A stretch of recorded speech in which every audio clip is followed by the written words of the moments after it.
Yeah, that's our future. That's the way I see it anyway. Um, all right, should be coming right up. Here we go. Susan Michelle, this mic is all yours. Hey, this is Susan Michel. I am here in Western Massachusetts. It is great to be here as always. Today is September 25th, and it's one of our soul sisters' birthday. She speaks every week here on Pal Talk, Myrna Scholar. Myrna is a very close friend of mine. She wrote this beautiful book, Private Lessons with Jesus, that I refer to daily. And yeah, it's her birthday today. I spoke to her earlier. She is really happy, and it's all good. It's all good. So that's exciting. And I am the author of Surrender to Joy, From Suicide to Serenity. It's based on the principles of A Course in Miracles. How I term it is teaching the transformational truth of A Course in Miracles. And, when I live the principles of A Course in Miracles, I really feel the peace, love, joy, and happiness of God, which is my true self. And it is amazing. I guess I am going to start today's talk by being honest about my opening today. I am not feeling the peace, love, joy, and happiness of God. I am feeling funky. So I am going to teach what I need to learn. And I always feel more connected to A Course in Miracles after my time here in ACIM Gather, because I believe every single word in A Course in Miracles. But sometimes, it's just hard. It's just difficult for me to embody the truth. So today I am going to definitely be teaching what I need to be learning, because no matter how many times today I've listened to Course in Miracles teachings, for some reason, I'm still feeling funky, and I'm not sure why. I guess that's my life's journey. I tend to vacillate. We all do, because I believe in this earthly classroom, there is a lot of dense energy, and we really need to transmute that energy to the best of our ability and get to the peace, love, joy, and happiness that lies on the other side of the darkness. I mean, my book starts out in my introduction. My passion is God. God is love and joy and beauty. He is all that is good in the world.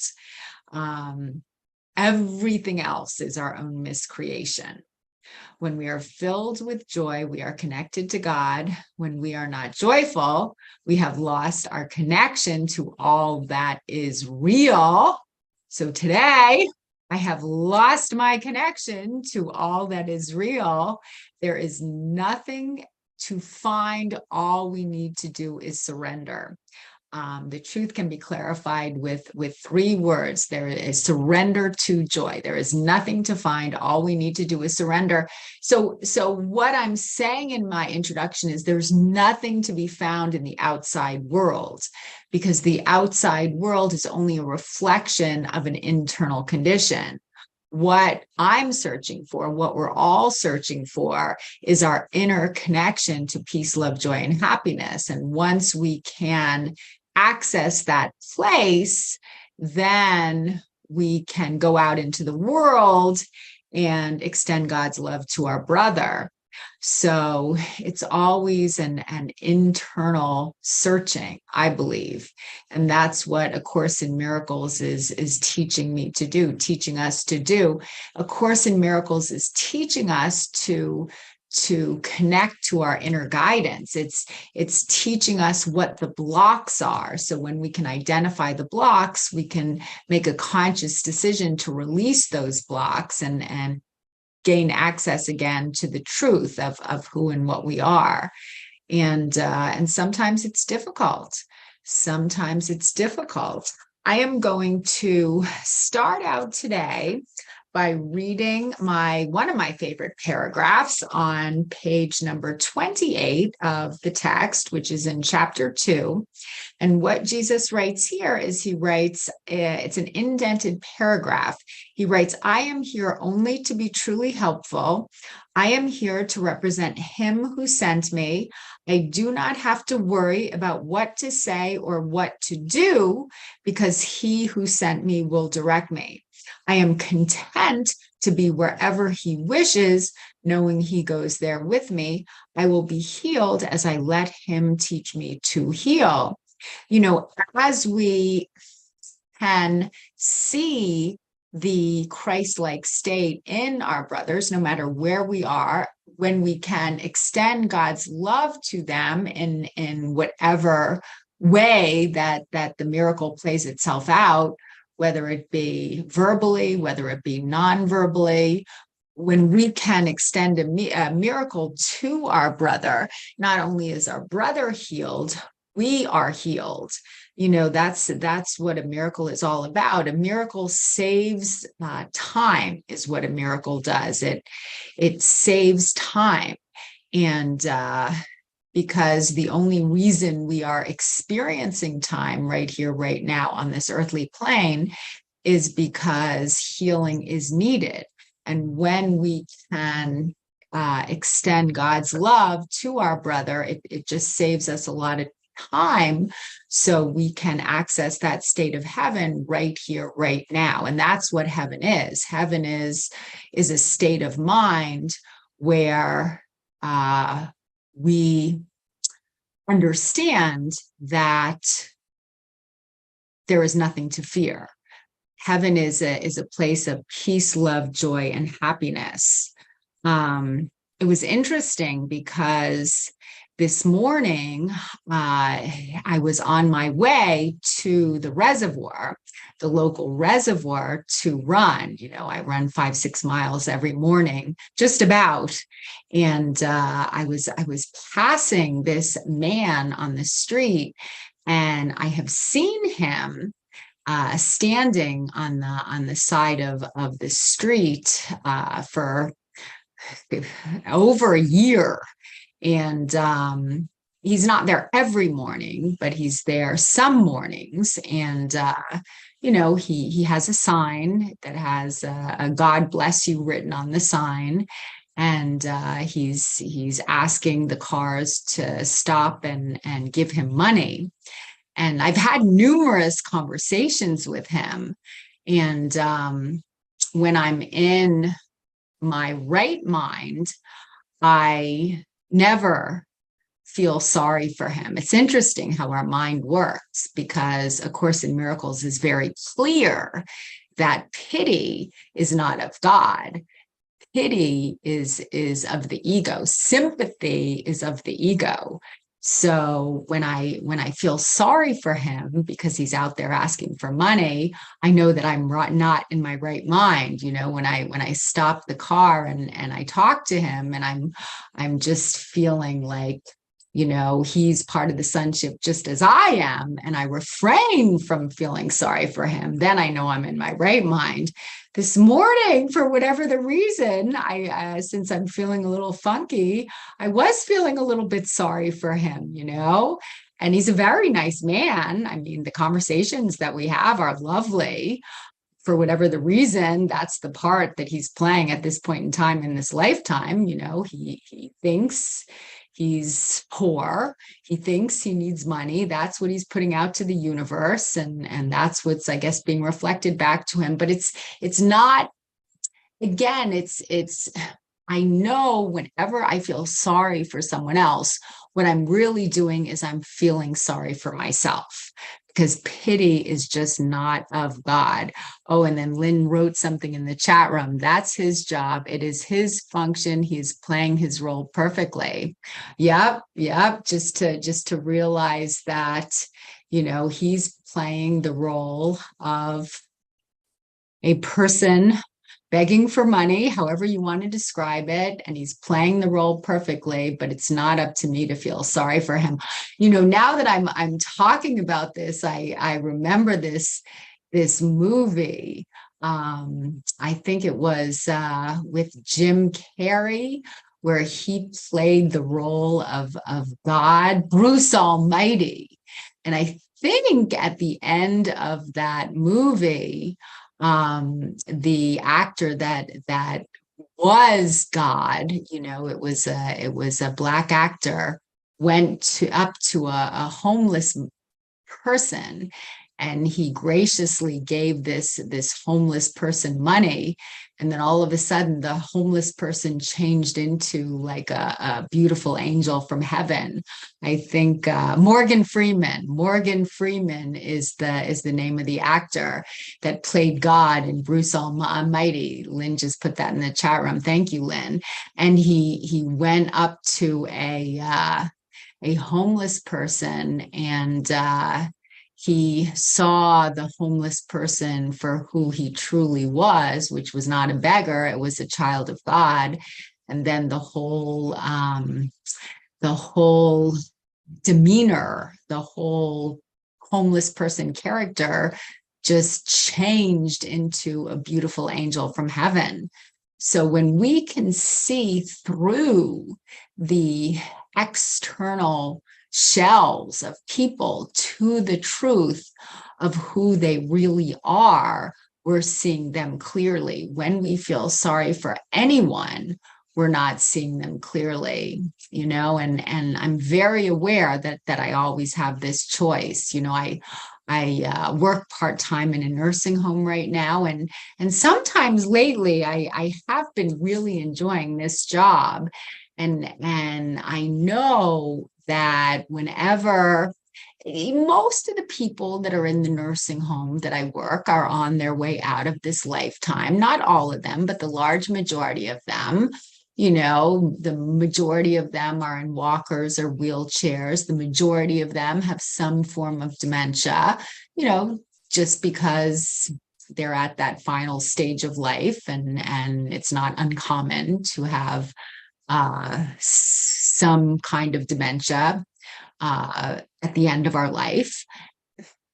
I do know that when I can just see them as perfectly whole and fulfilled exactly as they are, it's when I feel the most connected to them, and it's when I feel the most connected to myself, and it's when I feel the most connected to God. I think there is something, very spiritual about the last chapter of our life. I mean, in a way, they're closer to the afterlife than I am. They're closer to, I guess, leaving this classroom than I am. All I know is there's nothing for me to feel sorry for ever. When I ever feel sorry for anyone else, the only thing I'm doing is I'm connecting to that ego, that negativity within myself. Whenever I see the beauty and the perfection in someone else, I feel the beauty and perfection in myself. That's why I absolutely love today's lesson. Not that all workbook lessons aren't perfect, but today's lesson is especially good. Today's lesson is lesson 268 in the workbook for students. And today's lesson, the subject states, let all things be exactly as they are. And I just think that is so important. I say the 3 easiest ways to get back to that heavenly state of mind is forgiveness, gratitude, and acceptance. I had my own little mantra that I wrote about in my book that always brings me to a place of peace when I'm feeling anxiety or stress. I say to myself, what if everything is just perfect right here, right now? And that reminds me of lesson 268. Let all things be exactly as they are. I mean, it's not about changing anything in our external world. It's about if we're not feeling at peace, it's realizing that we're not remembering how much peace, love, joy, and happiness is available to us at each and every moment. We're not remembering who we are. I was listening to the Course in Miracles. I found another Course in Miracles on Audible. It's really interesting. It's a Course in Miracles, the unabridged version. So it's longer than the original version that I listened to on YouTube. And the name of the narrator is Martin G. Weber. And what he has in the Audible version that he recites is he has music. And I believe he is a musician. And it's really nice to listen to it, with his voice. He has a bit of a dialect. I think it's a bit of like an English type accent, but I like the music very, very much as well. It's a very peaceful music that he has playing in the background as he recites the unabridged version of a Course in Miracles. And Lynn just told me that he is Dutch. Thank you. So she is familiar with Martin G. Weber. He is Dutch. I did not know that. Thank you, Lynn. And he was talking today, I think, earlier in the text. It talks about, well, the atonement. And what we're doing is it's about remembering who we are. We're not actually going anywhere as we travel through this lifetime. We're kind of going back to our original state. And our original state before the separation is one of innocence. And that's what the atonement is. It's an undoing. It's like by moving forward, we're actually going back to our original state before the separation. And that's where we can feel that presence of God within us, that presence of God that we all have access to at each and every moment. So again, I was listening to it, and it made a lot of sense intellectually. I think what I need to do sometimes when I hear the intellectual truth of A Course in Miracles, I just need to sit with it, and I need to embody it, and I need to own it. I need to own this truth because for me, intellectual understanding is a first step, but actually owning and embodying, the truth of God, of my true nature, is what brings peace to my mind. On Sunday, yesterday, I got an email from the Circle of Atonement that I joined, and it's Robert Perry and his wife, Emily, run this particular organization, and they're very good. They are, I get a lot out of listening to their interpretation of A Course in Miracles. I love other Course in Miracles teachers because I always learn so much from everyone.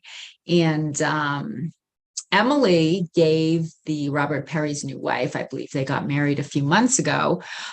She was giving the talk, the sermon, and she was talking about a couple of things that were very interesting. She gave an example of a ride that she took in the car with her new husband, Robert, and with her children. And she spoke about how they were on vacation and they needed to get to the ferry. at a certain time.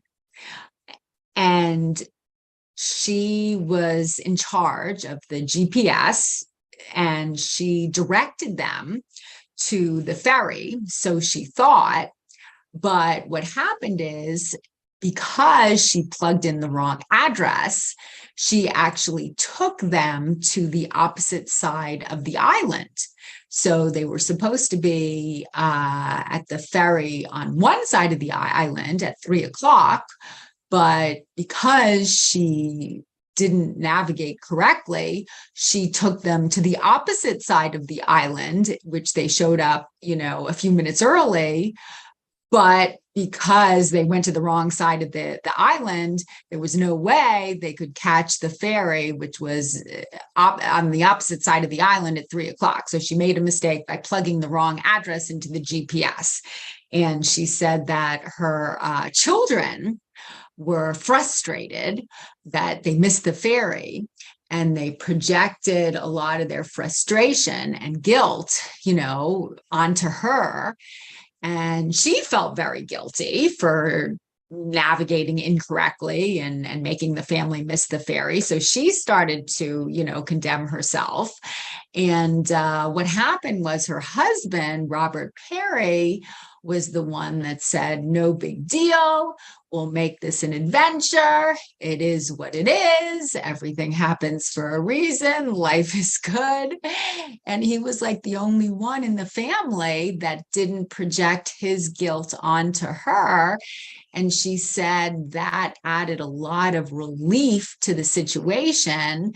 It allowed her to forgive herself. It allowed her children to forgive her. It kind of, raised the vibrational frequency of the family. And I think that was an excellent example of how the ego works. When we make mistakes in life, the ego loves to condemn us. The ego loves to make us wrong. If it's my mistake, I condemn myself. If it's someone else's mistake, like my husband, I'll project a lot of guilt onto him. But whether I'm condemning myself or I'm condemning someone else, I can feel the vibrational frequency like lower itself. And I can feel the stress. I can feel the anxiety. I can feel the depression. And it's just so disempowering when we project guilt onto other people, or we internalize the guilt. It's so disempowering.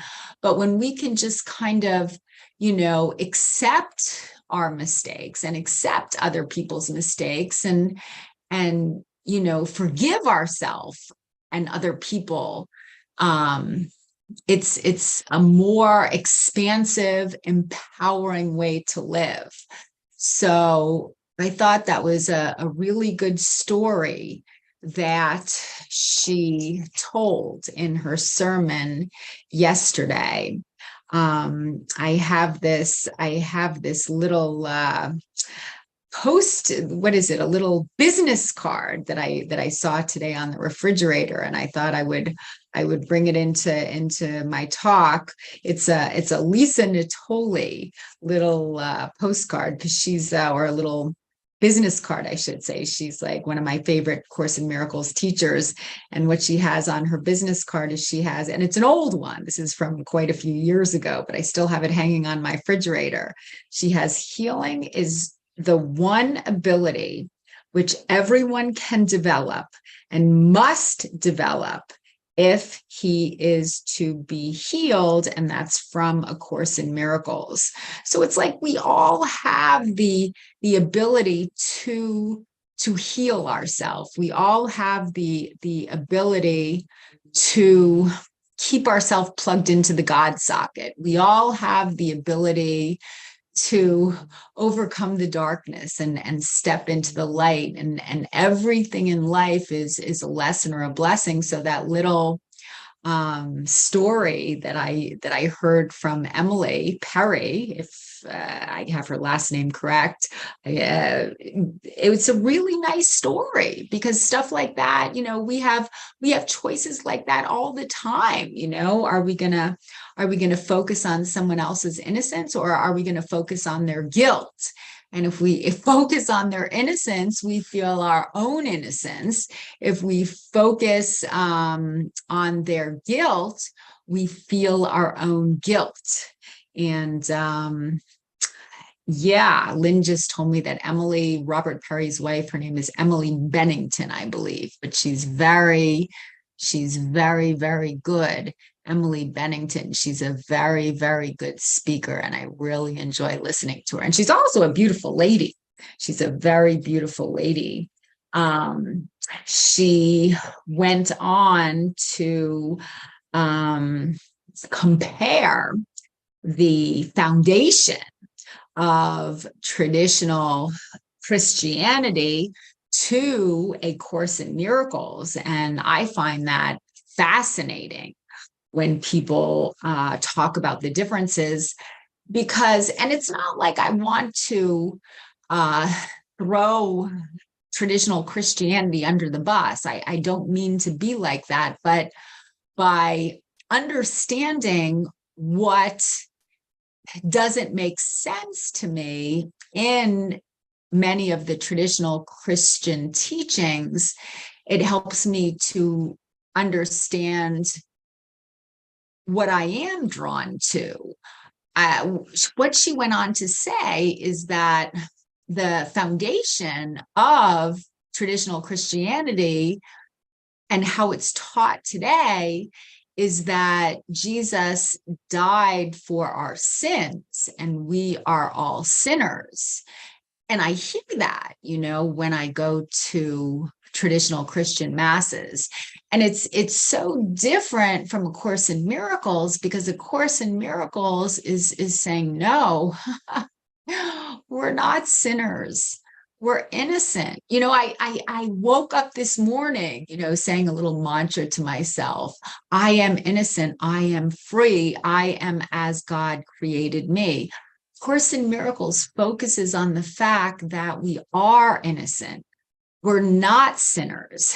And when we feel like we have sinned, we have disconnected ourselves from source energy.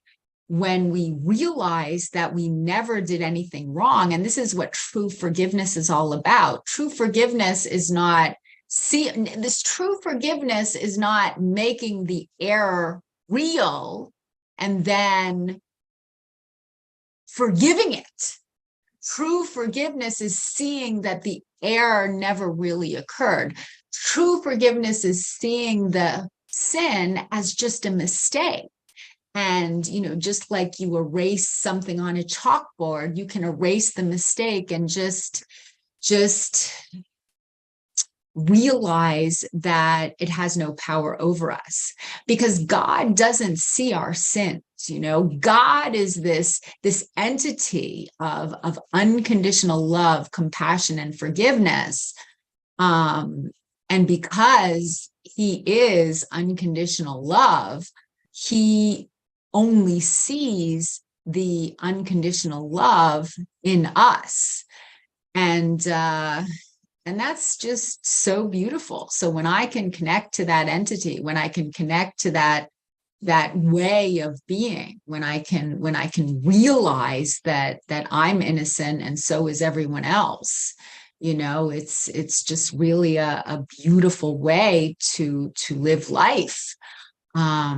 So on that note, I will say thank you for being here with me today. I always enjoy my time in ACIM Gather. And as A Course in Miracles says, nothing real can be threatened, nothing unreal exists. Herein lies the peace of God. The only thing that's real is the love. Thank God for that. And I will now return the microphone to Lynn. Thank you so much. Thank you so much, Susan Michel. And sorry if I was making noise, I muted myself. So yeah, beautiful. And wow, you remind me of Maz. Martin Casper Weber says we call him Maz, M-A-Z. And he used to teach here on Gather. He's a kick. he's a very interesting character. So I'm glad you found him. All right, I'm going to end this and thank you once again.